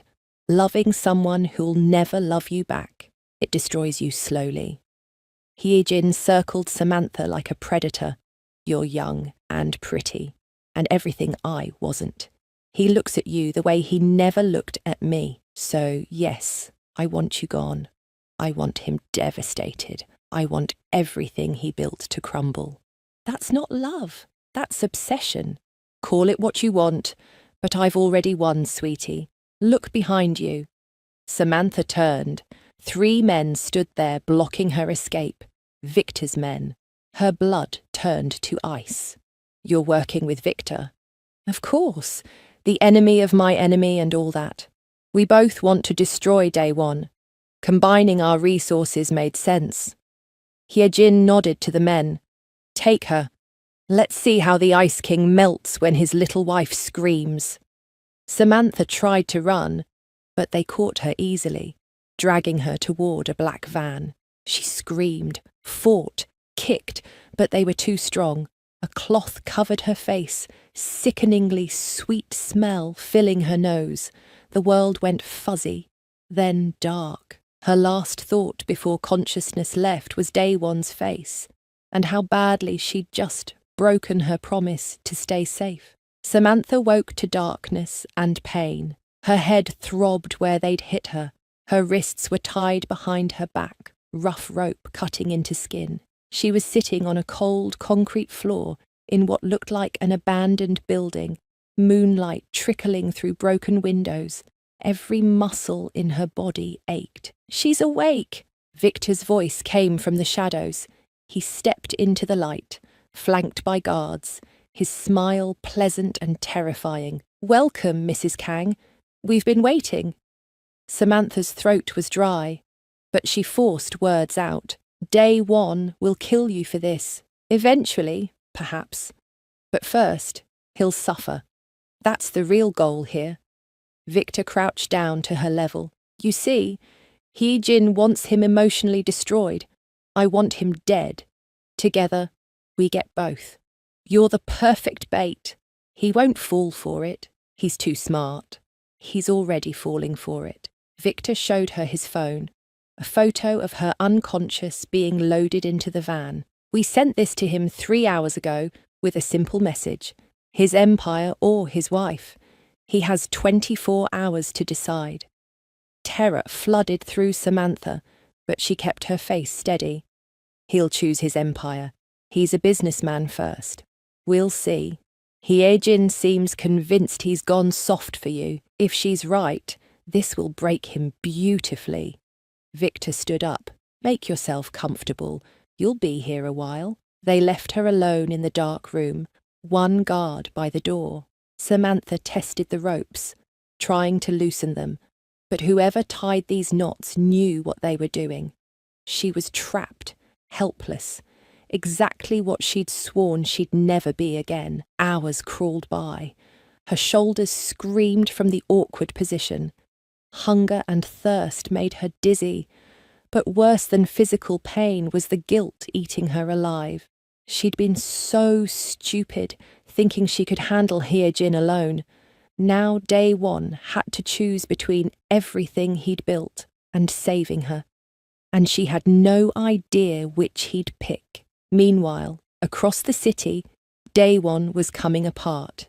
He'd found Samantha's note, read her reckless plan, and nearly destroyed his office in rage and terror. By the time he reached Boston Common, she was already gone. The kidnapping photo arrived as he stood by that fountain, and the Ice King shattered completely. "Find her," he ordered Sungmin, his voice shaking. "I don't care what it costs. Burn the entire city down if you have to. Find my wife." Every resource he had mobilized, every contact called in, every debt collected. Day one's network spread through Boston like wildfire, searching for any sign of Samantha, any clue where Victor and Hee-jin had taken her, but they'd planned carefully, hidden her well. The deadline ticked closer. 18 hours, 12 hours, 6 hours. Day one hadn't slept or eaten. He sat in his office surrounded by maps and photos, his gun on the desk, murder in his eyes. Sungmin had never seen his boss like this. Broken, desperate, human. "We'll find her," Sungmin promised. "Not in time. They've won." Day one's hands shook. "I have to choose. My life's work, or the woman I love. What will you do? Whatever it takes to get her back. The empire doesn't matter. Nothing matters except Samantha." Then Sungmin's phone buzzed. A message from an anonymous number with GPS coordinates and 2 words, Quincy Warehouse. "It's a trap," Sungmin said immediately. "I don't care. Get everyone.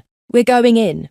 20 minutes later, they surrounded the abandoned warehouse in Quincy. Day one's small army against Victor's forces. The building looked dark, empty, but security cameras blinked red. They were being watched. Day one's phone rang. Victor's number. "Kang. Glad you could make it. Your wife is inside. 2nd floor, east room. But here's the fun part. The building is wired with explosives. You have 10 minutes to find her and get out before everything blows. Oh, and my men are inside waiting. Good luck." The call ended. Daewon didn't hesitate. He ran toward the building, his men covering him. Gunfire erupted immediately. Victor's guards had positions throughout the warehouse, turning it into a shooting gallery.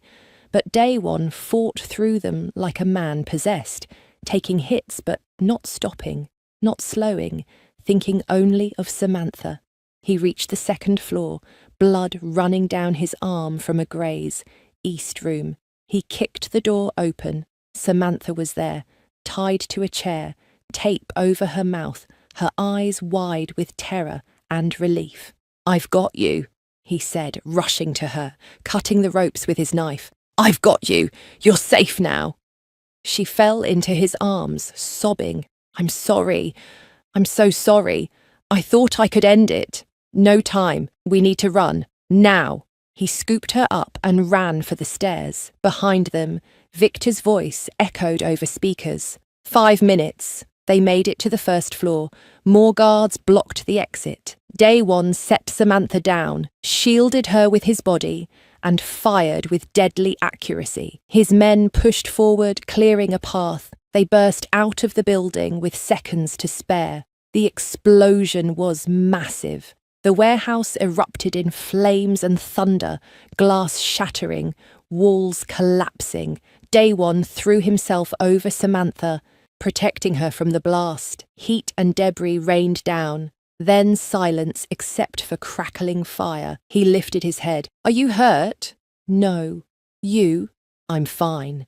He helped her up, his hands checking her for injuries, his eyes wild. "Don't ever do something that stupid again. Ever." "I won't. I promise." She kissed him desperately.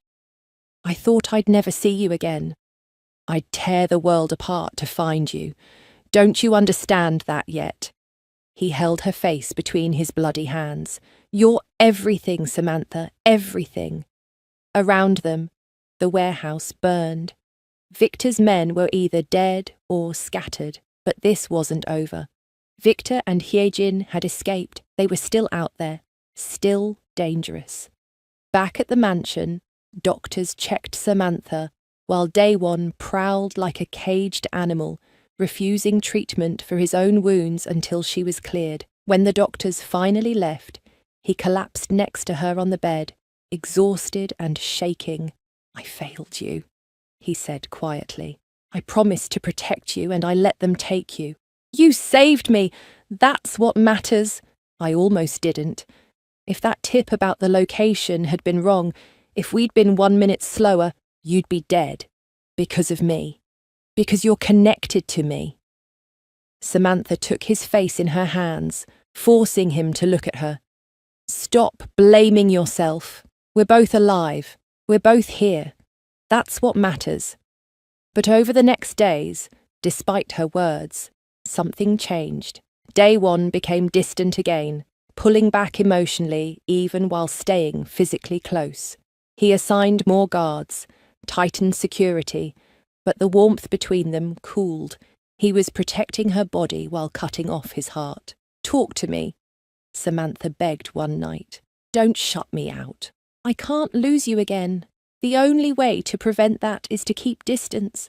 That's not distance, that's fear. Call it what you want, but I won't survive another day like that. So I'm doing what I should have done from the start, keeping you safe by keeping you away from my heart. You can't undo loving someone. Watch me." He left the room, left her alone, just like their first weeks, except this time Samantha knew what she was missing, knew how he kissed, how he held her, how he loved her. And now he was taking it all back. Then everything got worse. Someone leaked information to Daewon's network, secret deals, hidden accounts, illegal operations. The information was detailed, accurate, damaging. Within days, federal agents were investigating him. Business partners pulled out. Allies turned suspicious. "Where's this coming from?" Daewon demanded. His inner circle gathered. "The leak had to come from inside," Sungmin said carefully. "Someone close to you, someone with access to everything." All eyes turned to Samantha. She felt her stomach drop. No, you can't think I would do this. You were alone for hours with Victor and Hyejin. One of his lieutenants said. They could have gotten information from you, or turned you. I didn't tell them anything. I was unconscious half the time. But doubt had entered the room. Even Daewon's face showed conflict. He wanted to believe her, but couldn't ignore the evidence. The leak had started right after her kidnapping. The information matched things she'd overheard living in his house. Daewon, please, Samantha begged. I would never betray you. I love you. Love isn't always enough, he said coldly. Sungmin, move her to the guest wing. She stays there until we figure this out. You're isolating me. Like a prisoner? I'm protecting my operation. If you're innocent, you'll be cleared. If not, well, you won't like what happens. Samantha felt her world crumbling. She was moved to a different part of the mansion.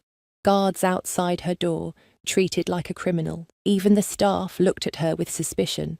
The man who'd sworn he loved her now treated her like an enemy. Days of isolation followed. No phone, no visitors, except staff bringing food.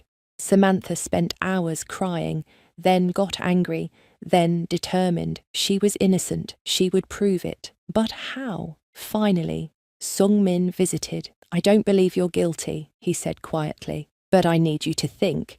Is there any detail from your kidnapping that might help us find the real leak? Samantha thought hard. Victor mentioned having someone inside Daewon's organization. He was too confident, too informed. And Hyejin, she kept checking her phone, smiling at messages, like she was coordinating with someone. Who would have access to everything and motive to hurt Daewon? Then it clicked. Someone who loved him and felt rejected. Someone who's been planning revenge for 2 years. Sungmin. What if Hyejin never left? What if she's been working inside the organization this whole time through a proxy? His eyes widened. One of our people. Someone loyal who she turned or planted. They started investigating Daewon's inner circle. It took 2 days, but they found him. A lieutenant named Kim who'd joined 18 months ago with perfect credentials, except those credentials were fake, created by Hyejin. He was her plant, feeding her everything, setting up Samantha to take the fall. When confronted with evidence, Kim confessed everything. The plan to destroy Daewon from inside while destroying his marriage from outside. Hyejin and Victor working together to break him completely. Daewon stood in his office listening to the confession, his face unreadable. When Kim finished, Daewon looked at Sungmin. Get him out of my sight before I kill him. Then he turned to Samantha, who stood in the doorway. Guilt and regret flooded his expression. I'm sorry. I doubted you. I let fear and suspicion poison what we had. You were protecting yourself. I understand.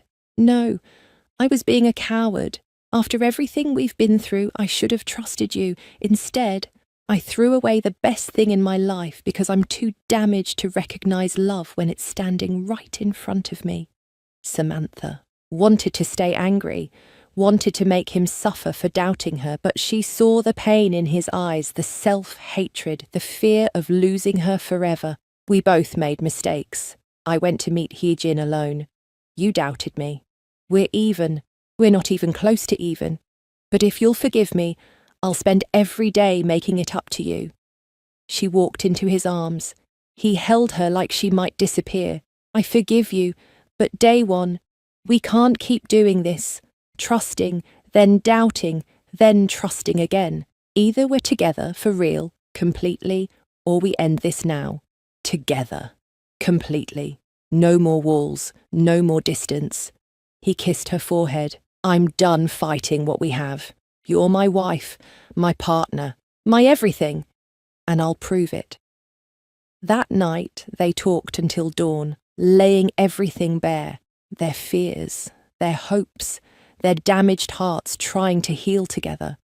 It wasn't perfect. They were both still scared, still broken in ways, but they chose each other anyway, chose to fight for this impossible love built on terrible circumstances. And somewhere in the dark, Hyejin and Victor plotted their next move, not knowing that their attempts to tear Daewon and Samantha apart had only made them stronger. The text message arrived at exactly midnight, waking both of them. Daewon grabbed his phone, read it, and his entire body went rigid. Samantha sat up, fear flooding through her. What is it?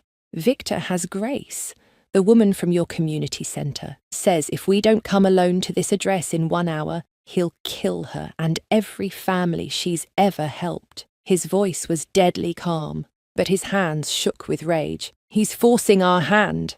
Then we go get her. Samantha was already getting dressed. It's a trap. He wants both of us in one place. I don't care. Grace doesn't deserve to die because of us. Samantha turned to face him. We end this tonight. No more running, no more reacting. We finish Victor and Hyejin once and for all. Daewon looked at his wife, her eyes blazing with determination, and fell in love all over again. Together then, but we do this smart. They had 50 minutes to plan. Daewon called his most trusted men, laying out a strategy. They'd go to the address, a warehouse in Quincy near the water, but his team would surround the building, ready to strike. It was still dangerous, probably suicidal, but they were out of options. The warehouse looked abandoned, dark except for one light on the second floor. Daewon and Samantha walked in hand, both armed, both terrified but refusing to show it. Their footsteps echoed on concrete. Too quiet, too easy. They reached the second floor. Grace was tied to a chair in the centre of a large room, tape over her mouth, terror in her eyes. But she was alive. Relief flooded through Samantha. How touching. Victor emerged from shadows, flanked by 10 armed men. The loving couple comes to save the innocent grandmother. Very heroic. Hyejin appeared from another direction, her smile poisonous. And very stupid. Did you really think we'd let you walk out of here? Let Grace go, Daewon said, calmly, his gun trained on Victor. Your fight is with me. She's nothing to you. She's leverage, insurance, and frankly, I'm tired of playing games. Victor nodded to his men. Kill them both, but make the wife suffer first. Let Daewon watch before he dies. Everything happened at once. Victor's men raised their weapons. Daewon shoved Samantha behind a concrete pillar, returning fire. Glass shattered as his men crashed through windows, ropes descending, guns blazing. The warehouse erupted into chaos. Samantha stayed low, her own weapon ready, her heart pounding. She'd never shot anyone before, but she would tonight if needed. She spotted Grace still tied up in the middle of the firefight and made a decision. While everyone was distracted, she ran. Bullets zipped past her. Someone screamed. She reached Grace, cutting the ropes with a knife from her boot, ripping off the tape. Can you move? Yes, thank God you came. Stay behind me. Samantha led Grace toward the exit, firing twice at men who got too close. She'd never been so terrified, but adrenaline pushed her forward. They made it to the stairwell.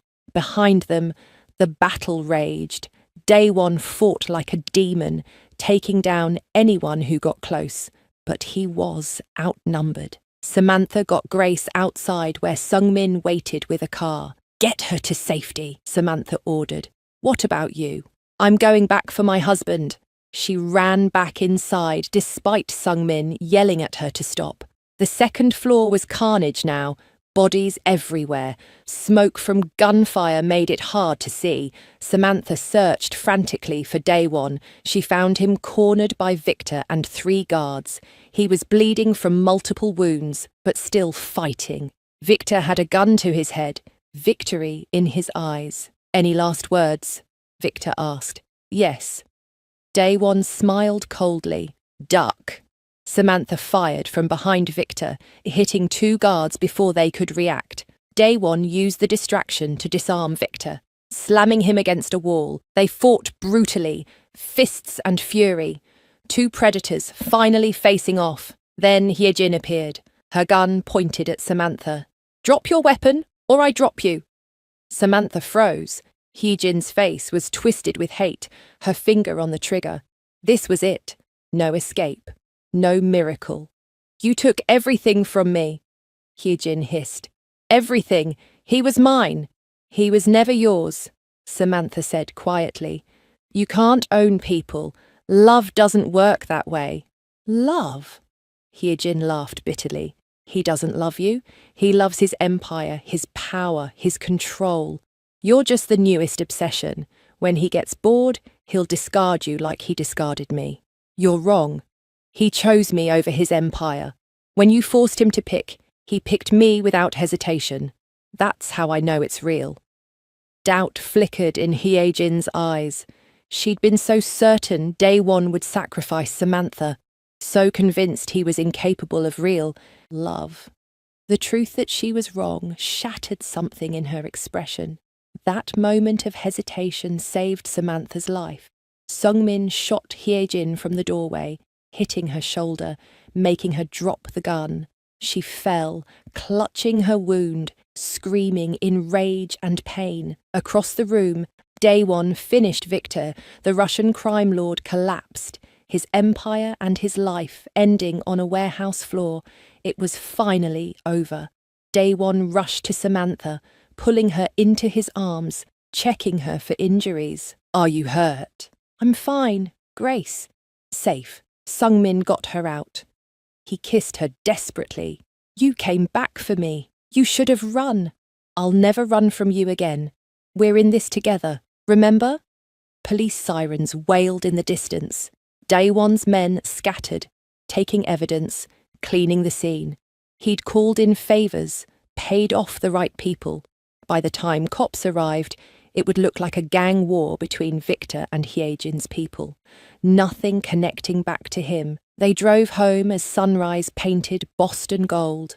Both exhausted, both injured, both alive. At the mansion, doctors treated their wounds while they held hands, refusing to be separated. "It's really over," Samantha whispered. "Not quite. Hyejin survived. She'll be in prison, but she's alive. And there are others who'll try to take Victor's territory now that he's dead. The danger never fully ends in my world. Then we face it together." Over the next weeks, the dust settled. Federal investigations into Daewon mysteriously stalled and dropped. Victor's empire was absorbed by rivals, causing a power vacuum that Daewon carefully didn't fill. He was done with the criminal side, ready to go fully legitimate. Grace recovered from her trauma, stronger than ever. The community centre threw a celebration, honouring Samantha for saving her. The children sang Tanzanian songs, and for the first time since arriving in Boston, Samantha felt like she'd found her true purpose. Daewon attended the celebration with her, uncomfortable around so many innocent people, but proud of his wife. Watching her with the children, seeing her light up with joy, he knew she was the best part of him, the part worth fighting for. That night, alone in their bedroom, they finally had peace. No enemies hunting them, no secrets between them. Just two people who'd survived hell together and come out stronger. "I want to renew our vows," Daewon said suddenly. "Do it right this time, in Tanzania, with your family, no guns or threats. A real wedding where you actually choose me." Tears filled Samantha's eyes. "I choose you now. I've been choosing you for weeks. But I want the world to see it. Want your parents to know I didn't steal their daughter. I'm asking for her properly. They'll never approve. You're too old, too dangerous, too different. Then I'll spend years convincing them, however long it takes. You're worth it." She kissed him, putting everything she felt into it. Love and gratitude and hope for a future she never thought possible. When they made love that night, it felt like the first time all over again.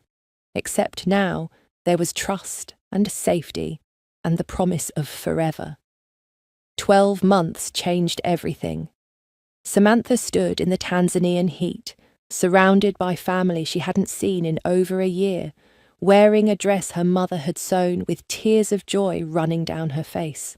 The village had transformed for the wedding, decorated with flowers and fabric, filled with music and laughter. Children ran everywhere, excited for the celebration. Daewon waited under a ceremonial arch, nervous in traditional Tanzanian wedding clothes that he wore with surprising grace. He'd spent 6 months learning Swahili, studying customs, meeting with Samantha's father repeatedly to prove his intentions were honourable. It hadn't been easy.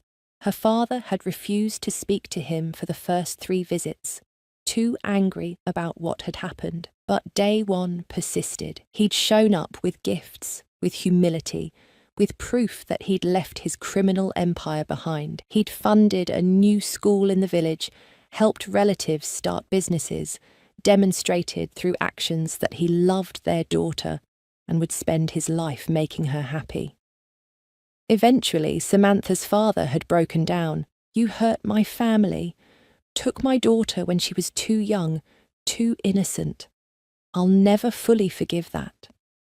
"I don't ask forgiveness," Daewon had replied. "Only a chance to earn your trust. I know what I did was wrong, but I love her, sir, more than my own life, and I'll protect her and honour her every day we have together. You better, because if you don't, I know people too." It was the closest thing to a blessing Daewon would get, but he took it gratefully. Now, as Samantha walked toward him through her cheering village, Daewon felt emotion choke his throat. She was so beautiful, so radiant, so completely his choice as he was now hers. No force, no transaction, just love built from darkness and pain and determination. The ceremony was long and traditional, mixing Tanzanian customs with a few Korean elements that honoured Daewon's heritage. They exchanged vows in 3 languages: English, Swahili, and Korean. Samantha's little brother, who'd sobbed when she first left, now grinned hugely as he held the wedding rings. "Do you take this man?" the village elder asked in Swahili. "I do," Samantha answered clearly, her eyes never leaving Daewon's. "I choose him freely, proudly, forever."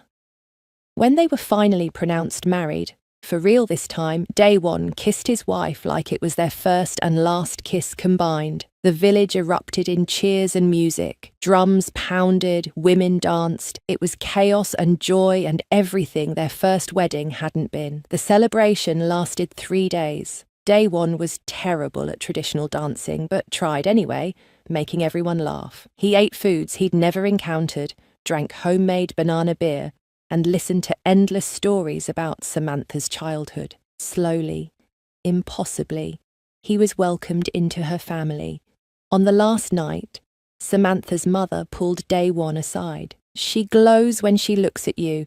Whatever darkness you came from, you've brought her light. That's all a mother needs to see. I'll keep her glowing, I promise." They returned to Boston, different people. Daewon had fully transitioned his businesses, running only legitimate security companies now. It paid less, but let him sleep at night.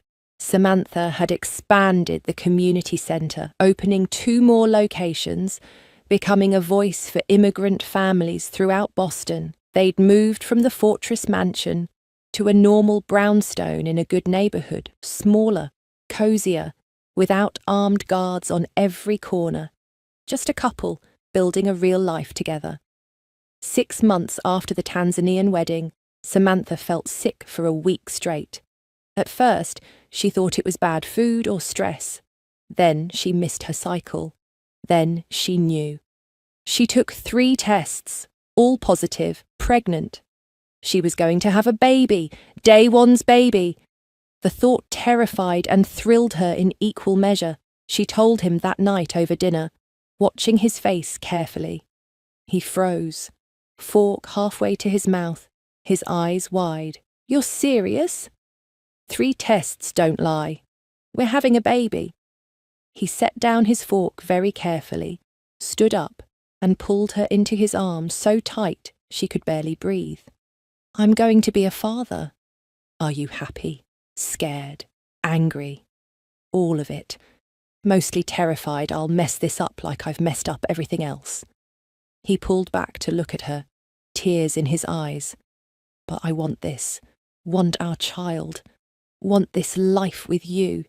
They cried together, overwhelmed by joy and fear. That night, Daewon talked to her stomach, making promises to their unborn baby, promises to protect, to love, to be better than his own father had been, promises to give this child a life free from violence and fear. The pregnancy wasn't easy. Samantha had terrible morning sickness and complications that scared them both. But Daewon was there for every doctor visit, every midnight craving, every moment she needed him. He'd already been devoted, but fatherhood made him softer, more open. Park Sung-min, who'd transitioned from crime assistant to legitimate business manager, found the whole thing hilarious. The Ice King melted by pregnancy cravings. Who would have guessed? "Mock me again and you're fired," Daewon said. But he was smiling. 7 months into the pregnancy, they hosted a celebration combining baby shower traditions from America, Tanzania, and Korea. Their brownstone filled with people from all 3 cultures. Grace brought the entire community centre. Daewon's reformed colleagues brought their families. Samantha's parents flew in from Tanzania, her mother instantly taking charge of preparations, watching everyone mingle, watching his wife laugh with joy. Daewon felt something he hadn't felt in 20 years. Peace. Real, deep, lasting peace. The kind that comes from building something good instead of destroying everything dangerous. "You did good," Sung-min said, appearing beside him with a drink. "She saved you." "You know that, right?" "I know. I was dead inside. Just didn't realize it until she made me feel alive again." "What are you naming the baby?" "If it's a boy, Jabari. Means brave in Swahili. If it's a girl, Seo-yun." He saw Sung-min's shocked expression. "My first love would have wanted me to find happiness again. This honors her memory while celebrating my future." The baby arrived 3 weeks early on a snowy Boston morning. Labour was long and difficult. Daewon held Samantha's hand through all of it, coaching her breathing, wiping her tears, being her anchor. When the baby finally came, a healthy girl with a powerful cry, he broke down completely. "She's perfect," he sobbed, holding his daughter for the first time. "She's absolutely perfect." Samantha, exhausted and glowing, watched her husband fall in love with their child. "Hello, Seo-yun. Welcome to our crazy family." Fatherhood transformed Daewon completely. The man who'd once ruled Boston's underworld with an iron fist now sang lullabies at 3 in the morning and cried when his daughter smiled. He was completely wrapped around her tiny finger. One evening, when Seo-yun was 3 months old, Samantha found Daewon standing over the crib, just watching their daughter sleep. "What are you thinking?" she asked softly. "That I don't deserve this, any of it. You, her, this life. I've done terrible things, hurt people, destroyed families. I should be in prison, not standing here holding perfection." Samantha wrapped her arms around him from behind. "You've paid for your past. You've changed, built something good. Don't let old guilt steal current joy. I just want to be worthy of you both. You already are. You prove it every day." They stood together in the nursery, watching their daughter sleep, marvelling at the impossible journey that had brought them here, from a forced marriage and mutual hatred to genuine love and a family. from darkness to light. A year after Seo-yun's birth, they visited Tanzania again. Samantha's village welcomed the baby with overwhelming joy, throwing another massive celebration. Children surrounded the little girl, aunties fought over who got to hold her, and Samantha's father finally, truly, forgave Day One. "You kept your promises," he admitted, "made my daughter happy, gave her a good life, honoured our family. I was wrong to judge you only by your past. My past deserved judgment, but thank you for letting me build a better future." On their last night in Tanzania, Day One and Samantha walked through the village under a sky full of stars. Seo-yun slept against Day One's chest, peaceful and safe. They'd come so far from that terrible wedding day in Boston. "Do you remember the first thing I said to you?" Samantha asked. "That I couldn't make you scream in bed, that you'd never give me that satisfaction." Smiled. "You were fierce, even terrified. I was so scared, so angry. I thought my life was over. It wasn't over. It was beginning. We just didn't know it yet." He stopped walking, turning to face her. "Thank you for not giving up on me, on us. You saw something worth saving when I'd written myself off as unsavable. You did the same for me. Saved me from Victor, gave me freedom within your world. Let me keep my identity while building a new one." She touched his face gently. "We saved each other. And we'll keep saving each other. Every day. Forever." They kissed under those Tanzanian stars, their daughter between them, their hearts finally whole. The journey from forced marriage to true love hadn't been easy or simple or anything like a fairy tale. It had been messy and painful and complicated, but it was real, and real was so much better than perfect. Back in Boston, life settled into beautiful routine. Samantha ran her community centres while managing motherhood. Day One expanded his security business while being the most devoted father anyone had ever seen. They hosted dinners mixing all their cultures, travelled between Tanzania and Boston regularly, and built a life neither had imagined possible. On their 3rd anniversary, the real one counting from their Tanzanian wedding, Day One surprised Samantha with a trip to Seoul. "I want to show you where I came from, introduce you to the few family members I have left, close that circle." In Korea, they visited his parents' graves, told them about their granddaughter, and found peace with the past. They ate amazing food, explored beautiful places, and Day One slowly opened up about the boy he'd been before violence hardened him into the Ice King. "I wish I'd known that boy," Samantha said one evening. "He's still in here somewhere. You've been finding him piece by piece." "Good. I like him." Their last night in Seoul, staying in a traditional hanok, they made love slowly and deliberately, celebrating everything they'd become together. Afterward, tangled in sheets, Day One traced patterns on her skin. "I need to tell you something," he said seriously. "Something I've never said to anyone." "What is it?" "You make me scream now, not in bed. Well, sometimes in bed. But you make me scream with joy, with laughter, with life. You took a dead man and made him feel everything again. That's the greatest gift anyone's ever given me." Samantha's eyes filled with tears. She remembered that first night, her defiant words, his cold response, how far they'd travelled from those broken people. "I scream too, with happiness, with love, with gratitude for this impossible life we've built." They held each other as Seoul's night sounds filtered through the windows. Two people who'd started as strangers, forced together by circumstance, and became soulmates by choice. The past would always be there, shadows they couldn't erase, but the present was bright, and the future stretched ahead full of possibility and promise, and the kind of love that only comes from fighting through hell together and choosing to stay. Their story wasn't perfect, but it was theirs, and that made it the most beautiful story either of them had ever known.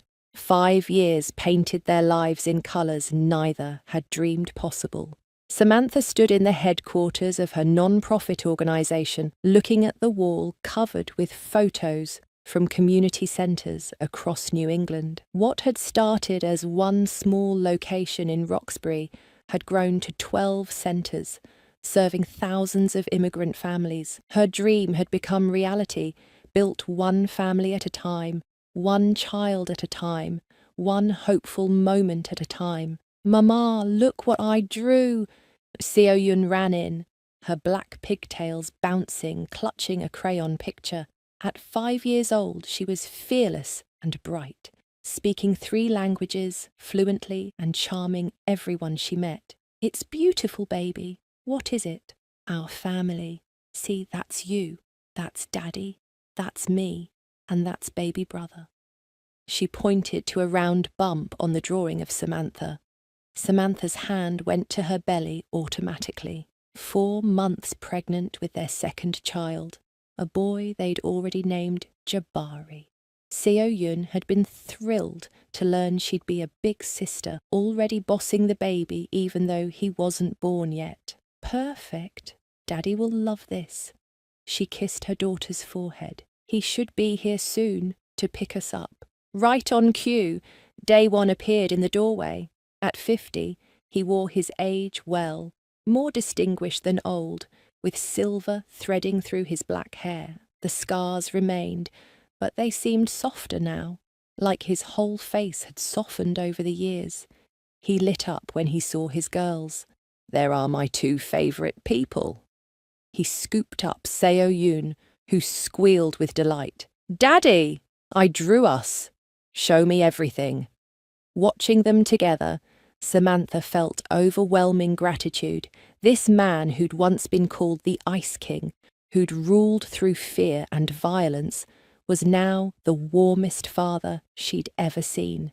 Patient, playful, completely devoted to his daughter. They drove to Cambridge for a special event. Harvard's Kennedy School was honouring Daewon for his work transforming criminal enterprises into legitimate businesses and funding youth programs throughout Boston. The former crime lord had become a philanthropist and advocate for reform, speaking at conferences about second chances and redemption. "Nervous?" Samantha asked as they parked. "Always. Public speaking still terrifies me more than any gun did." But he smiled, taking her hand. "Having you here helps." The ceremony was elegant and moving. Professors praised Daewon's transformation. Business leaders discussed his successful companies. Community members testified about how his funding had changed neighbourhoods. When he took the stage to accept the award, Samantha saw her husband's hands shake slightly. 20 years ago, I was a different person," he began. "Cold, violent, convinced I'd never be more than the worst things I'd done. Then life gave me an unexpected gift, a forced marriage that became a real partnership, a wife who saw past the monster to the man underneath, a chance to choose something better." He looked directly at Samantha in the audience. "I don't deserve redemption. The people I hurt, the damage I caused, it can't be erased. But my wife taught me that you don't need to deserve second chances to take them. You just need to work every day to become someone worthy of the grace you've been given." So I work, I build, I try to put more good into the world than the evil I once spread, and I hope someday the scales might balance. Standing ovation, tears throughout the room. Samantha cried too, proud beyond words of how far he'd come. After the ceremony, dozens of people wanted to meet him, shake his hand, discuss his journey. He was patient with everyone, but his eyes kept finding Samantha and Seo-yun, making sure they were okay. Driving home, Seo-yun asleep in the back, Daewon reached over and took Samantha's hand. "Thank you for coming. I know these events bore you. They don't bore me. I love watching people see the man I see every day. The good man, the changed man." I'm only good because you made me want to be. Before you, I'd given up on myself completely. We saved each other, remember? I was a scared girl being sold off to settle debts. You gave me safety, purpose, eventually love. We're even. We'll never be even. You gave up your youth, your freedom, your dreams of a normal life, all because your father made terrible choices. Stop. Samantha squeezed his hand. We're not doing this again. Yes, how we started was wrong. Terrible. But look at what we built from that darkness. Look at our daughter, our son coming, our life. Would you trade any of this to change the past? Never. But I still wish I'd met you differently. Better. The universe knew we needed the hard path. We wouldn't have appreciated this life if it came easy. They reached their brownstone as sunset painted Boston gold. Inside, the house smelled like Grace's cooking. The elderly Tanzanian woman had become like a grandmother to Seo-yun, visiting often to help with childcare and teaching traditional recipes. There's my girl! Grace swept Seo-yun into her arms. Did you have fun? Daddy got an award! Everyone clapped and clapped. Of course they did. Your daddy is very special. Park Sung-min appeared from the kitchen, an apron on, attempting to help cook. He'd become like family over the years, Uncle Min-min to Seo-yun. How was the Harvard thing? Pretentious but nice, Daewon said, loosening his tie. Is that smell what I think it is? Yes, Grace is making your favourite. Also, you got 3 interview requests, a consultation offer from San Francisco, and your mother-in-law called. She's coming next month to help when the baby arrives. Daewon groaned. She's going to rearrange my entire house again, and you'll let her because you're terrified of her. Samantha laughed. Everyone's terrified of her. She's scarier than anyone I met in the criminal world. That night, after Seo-yun was tucked in bed and Grace and Sung-min had left, Samantha and Daewon sat on their back porch under stars, his hand resting on her pregnant belly. Inside, their daughter slept peacefully. Around them, the neighbourhood was quiet and safe. Do you ever miss it? Samantha asked. The power, the adrenaline, the empire? Never. That life was empty. I had everything and felt nothing. He kissed her temple. This life is messy and complicated, and I feel everything constantly. Fear when you're sick, joy when Seo-yun laughs, exhaustion after changing diapers. It's real. That's worth more than any empire. What do you think Seo-yun would have thought? Your first love. Daewon was quiet for a moment, thinking about the woman who died because of him. I think she'd be happy I found you. She always said I deserved love, deserved softness despite my hard edges. I didn't believe her then. You made me believe it. Baby Jabari kicked strongly, making them both laugh. He's going to be a fighter, Samantha predicted. With you as his mother and me as his father, he doesn't stand a chance of being calm. They sat in comfortable silence, feeling their son move, planning the future. Tomorrow, Samantha had meetings about opening centres in Providence and Portland. Daewon had security consultations and a speech at a prison about reform programmes. Life was busy, full, purposeful. Tell me something, Samantha said suddenly. That first night, our wedding night, when you walked away, were you really being noble, or were you terrified? Both. Terrified of hurting you, terrified of caring about you, terrified of becoming my father who used force instead of respect. But also, I looked at your face and saw my sister. You never told me you had a sister. I don't talk about her much. She died when I was 17, killed by the same people who murdered my parents. She was your age, 19, beautiful and innocent. When you said I couldn't make you scream, I heard her voice in my head saying the same thing to her captors before they killed her. I couldn't be that kind of man, couldn't repeat that cycle. Tears rolled down Samantha's face. I never knew. I'm so sorry. Don't be. She's why I saved you from Victor initially, saw a girl being traded like property, and remembered my sister's fear. Everything else, the love and marriage and family, that came later, but she guided me to you even from death. So, in a way, I have her to thank for all of this. They held each other as night deepened, two people carrying so much pain who'd somehow built something beautiful together. Their scars hadn't disappeared. They just didn't define them anymore.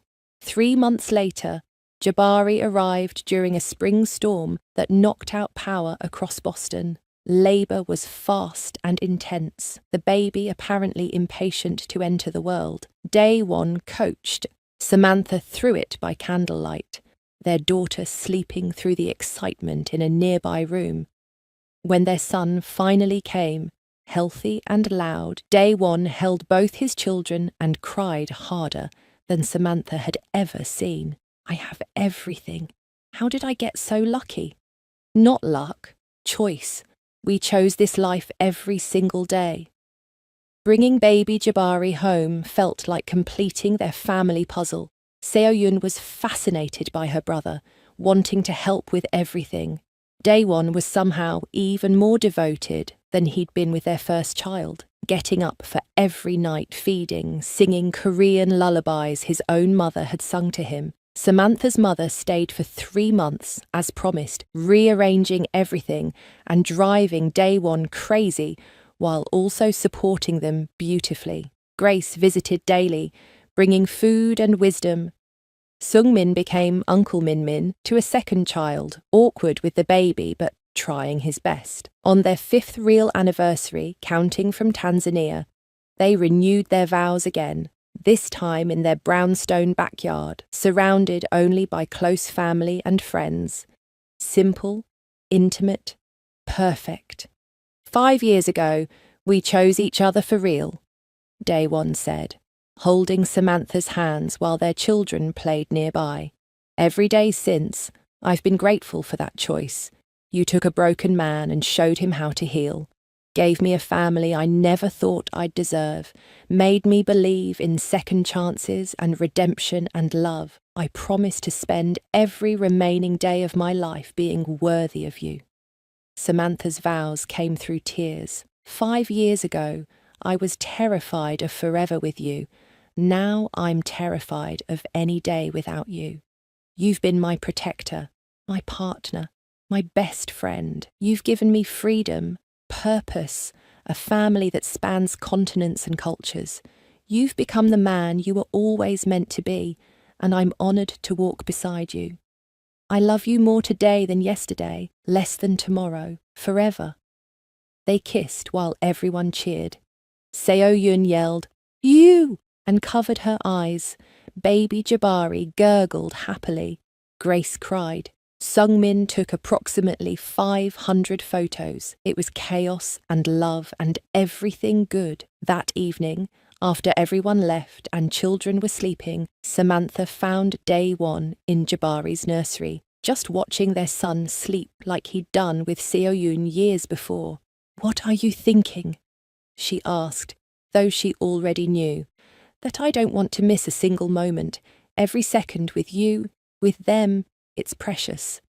I wasted so many years being dead inside. Now I'm alive, and I want to soak up every bit of this life. We have decades ahead of us. Don't worry about time. I know. But after losing everyone, after being alone so long, sometimes I still can't believe this is real, that I get to keep you all." Samantha wrapped her arms around him from behind, resting her head on his back. "It's real. We're real, and we're not going anywhere."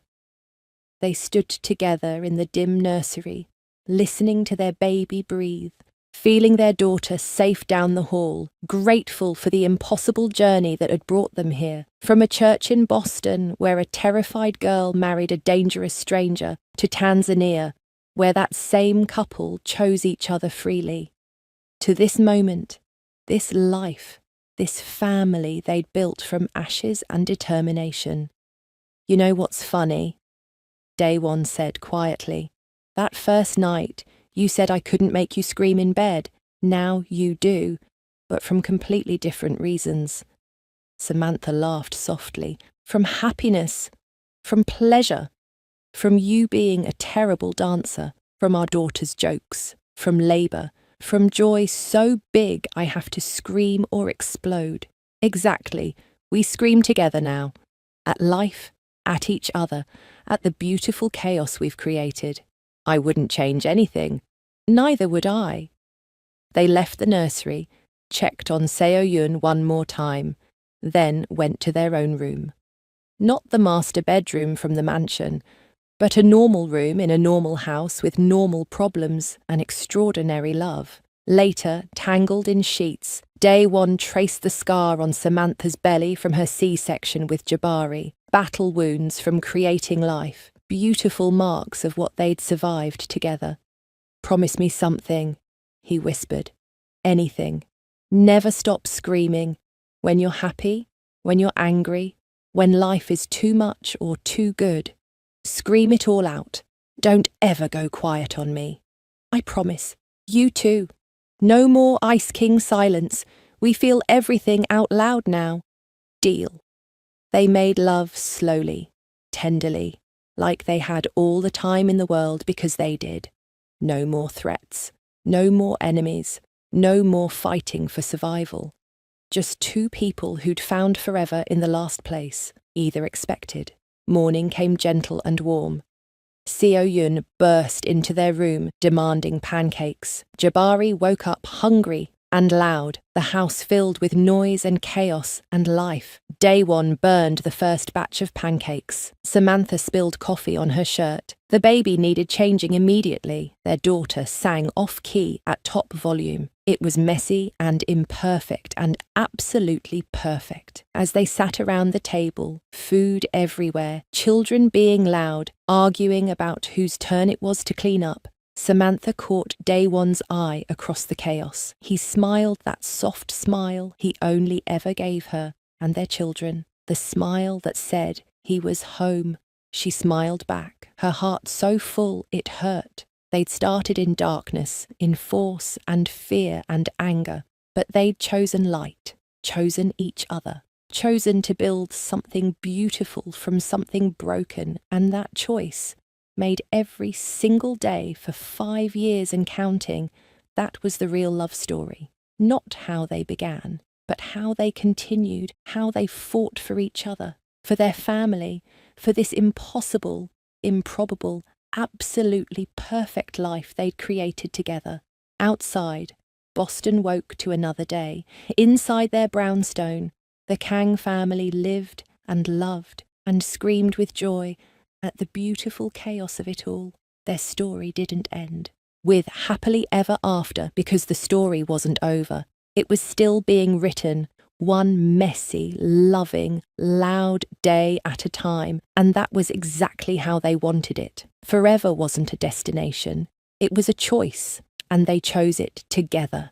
Every single day, screaming with joy all the way. If you loved Samantha and Daewon's journey from forced marriage to true love, don't forget to hit that subscribe button and turn on notifications so you never miss our next story. Drop a comment below telling us where you're watching from and whether you believed in their love from the beginning or if they won you over along the way. And if this story touched your heart, smash that like button and share it with someone who loves a good romance with a happy ending.